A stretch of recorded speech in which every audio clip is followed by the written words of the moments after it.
Jeff Madrick's Misplaced Criticism of Free Trade by Kevin Carson, published October 10, 2014.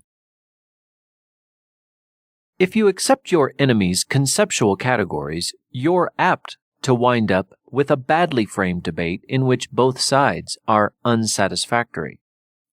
Jeff Madrick's article, Our Misplaced Faith in Free Trade, published in the New York Times on October 3rd, clearly demonstrates this. The corporate state and its stooges in both major political parties and the commentariat are heavily invested in passing off neoliberal globalization as free trade. Their interest in doing so is understandable. The global corporate economy is a system of power resulting from massive government intervention in the market and involves the use of force to promote some interests at the expense of others. It's entirely in the interest of the beneficiaries of this system of power to use language like free trade to conceal its origins in force and grant it ideological legitimacy by passing it off as free trade. But by taking their enemies' terminology at face value, opponents of corporate globalization enter combat with one hand already tied behind their backs. In the opening paragraphs of his commentary, Madrick identifies free trade with more trade, international free trade agreements, and globalization, attributing the negative effects of these things to free trade. In fact, free trade is none of those things. Corporate globalization and so-called free trade deals actually involve gross violations of the genuine principles of free trade. The centerpiece of the neoliberal agenda is not free trade, that is, the voluntary exchange of goods and services in which all parties operate on their own nickel and nobody has access to coercive power to set the rules in their favor, but the age-old ruling class agenda of privatization, enclosure of the commons as a source of rents.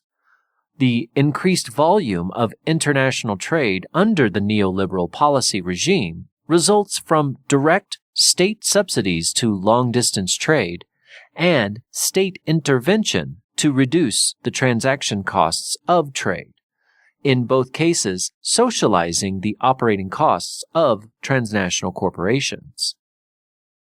To the extent that peasants were evicted and transformed into wage laborers working land that was previously there, or Western capitalists and white settlers seized mineral resources in the global South over the past few centuries of imperialism and neocolonialism, neoliberal protection of private property rights actually amounts to guaranteeing the thieves continued control of their stolen loot. Globalization guarantees the ill-gotten gains of those who engage in cash crop production on Latin American haciendas and other large-scale capitalist farming operations around the world, and those who extract the mineral wealth of Africa and oil of Nigeria and Indonesia.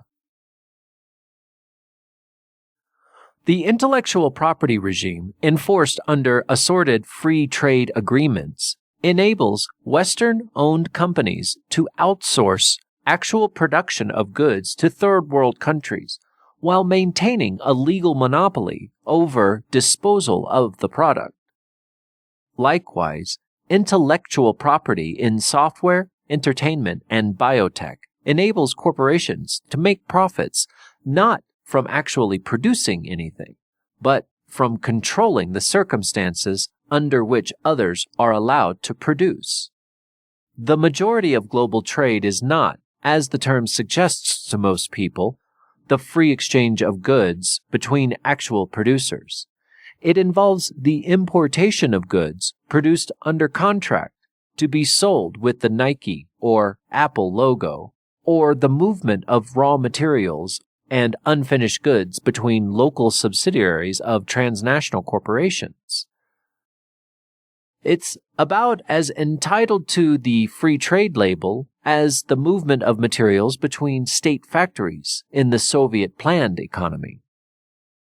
By accepting the term free trade at face value, Madrick allows protectionist, mercantilist global corporations to appropriate the positive aura attached to genuine free trade, and principled advocates like Richard Cobden. In so doing, he winds up with the necessary hurdle of opposing free trade when he could instead be much more effectively attacking transnational corporations as beneficiaries of corporate welfare and protectionism. The global corporations that talk the most about free trade are basically arms of the state. Genuine free trade would destroy them. It's time to call things by their correct name. That was Jeff Madrick's Misplaced Criticism of Free Trade by Kevin Carson and read by Christopher B. King.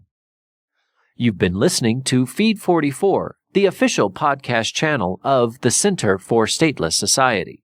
C4SS is an anarchist think tank and media center. For more information, visit c4ss.org.